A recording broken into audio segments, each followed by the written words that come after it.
Presiden terpilih Amerika Serikat, Donald Trump, berencana merelokasi sejumlah orang dari 2 juta warga Palestina di Gaza ke Indonesia untuk sementara waktu. Rencana itu disebut saat ini masih didiskusikan oleh sejumlah pihak.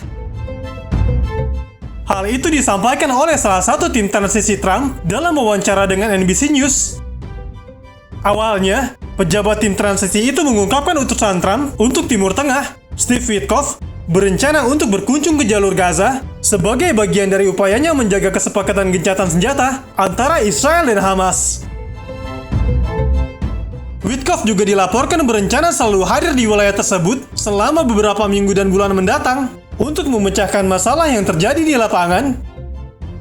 Hal itu sebab pihak Trump yakin ada sejumlah pihak yang berencana membatalkan perjanjian dan menghentikan pembebasan sandera.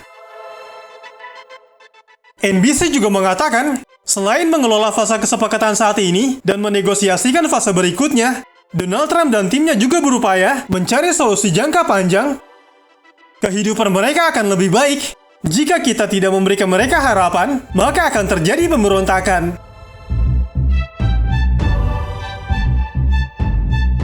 Salah satu hal yang disusun pihak Trump, yakni merelokasi warga Gaza.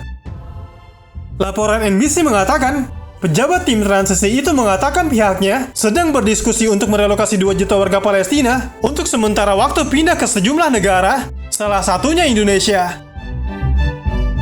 Pejabat tim transisi Donald Trump mengatakan, pertanyaan mengenai bagaimana membangun kembali Gaza masih menjadi pertanyaan karena masih menjadi pembahasan. Bagaimana 2 juta warga Palestina dapat direlokasi untuk sementara waktu ke beberapa negara sahabat?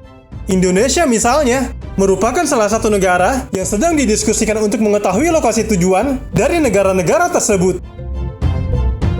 NBC News dalam laporan menyebut belum mengetahui apakah warga Gaza bersedia untuk pindah atau tidak. NBC mengatakan gagasan relokasi sangat kontroversial di kalangan warga Palestina dan sesama warga Arab. Dalam laporan berita itu juga disebut, relokasi akan menjadi langkah pertama Israel yang memaksa mereka meninggalkan tanah mereka. Kabar mengenai rencana relokasi warga Gaza ke Indonesia ini juga sudah sampai ke media Israel. Bahkan media lokal Israel, The Times of Israel, menulis judul berita, tim Donald Trump mempertimbangkan relokasi beberapa warga Gaza selama pembangunan pasca perang. Dalam berita itu juga ditulis, Indonesia adalah salah satu negara yang dipertimbangkan untuk menampung warga Gaza. Media Israel mengatakan, tim transisi Donald Trump dilaporkan sedang mempertimbangkan untuk merelokasi sebagian dari 2 juta penduduk Gaza dipindahkan sementara untuk rekonstruksi jalur Gaza yang hancur pasca perang berlangsung, dengan salah satu negara yang menjadi tuan rumah sementara yang dipertimbangkan untuk menerima pengungsi adalah Indonesia.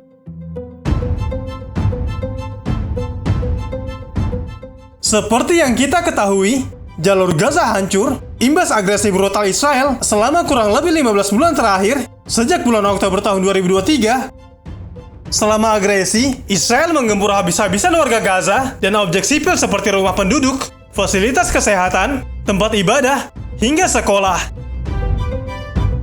Rencana Donald Trump terkait rekonstruksi warga Gaza memicu kritik. Negara-negara kawasan secara konsisten menentang pengungsian warga Palestina karena khawatir menyebabkan krisis pengungsi baru. Selain itu, banyak warga Palestina cemas mereka dilarang kembali ke Gaza jika angkat kaki dari wilayah tersebut. Terkait dukungan bagi pemulihan di Gaza, menyusul tercapainya gencatan senjata antara Hamas dan Israel, Indonesia senantiasa aktif membantu bangsa Palestina dengan berbagai cara. Menteri Luar Negeri Indonesia, Sugiono, juga mengatakan, selain siap mendukung rekonstruksi Gaza dan menambah pengiriman bantuan kemanusiaan, Indonesia juga siap mengirimkan pasukan perdamaian ke wilayah Palestina jika diizinkan PBB.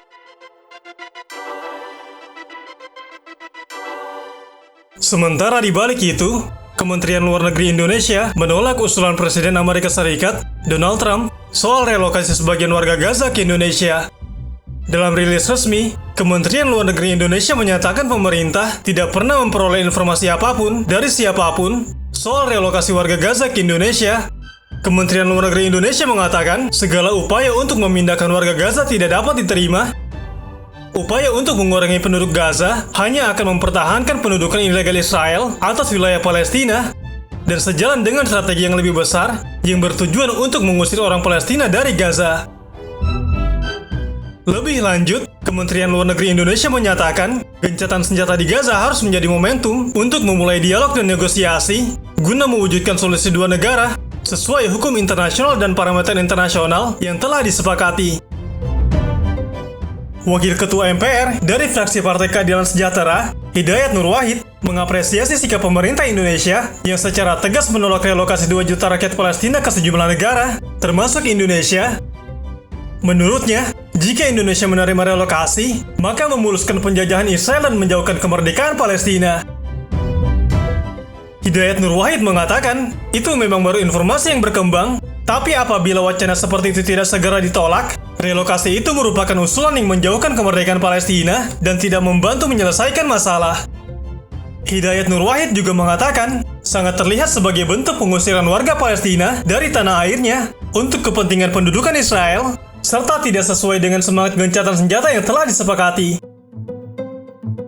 Hidayat Nur Wahid juga mengatakan, saat ini, masyarakat memang sedang menunggu konfirmasi apakah benar usulan yang sudah terbuka di publik sebagai usulan dari tim Presiden Amerika Serikat Donald Trump. Namun meskipun begitu, pemerintah Indonesia diapresiasi karena telah dengan tegas menolak wacana itu agar tidak semakin meliar di kemudian hari. Hidayat Nur Wahid mengatakan bahwa semua pihak termasuk Amerika Serikat menjadi bagian dari negara-negara mediator bersama Qatar dan Mesir.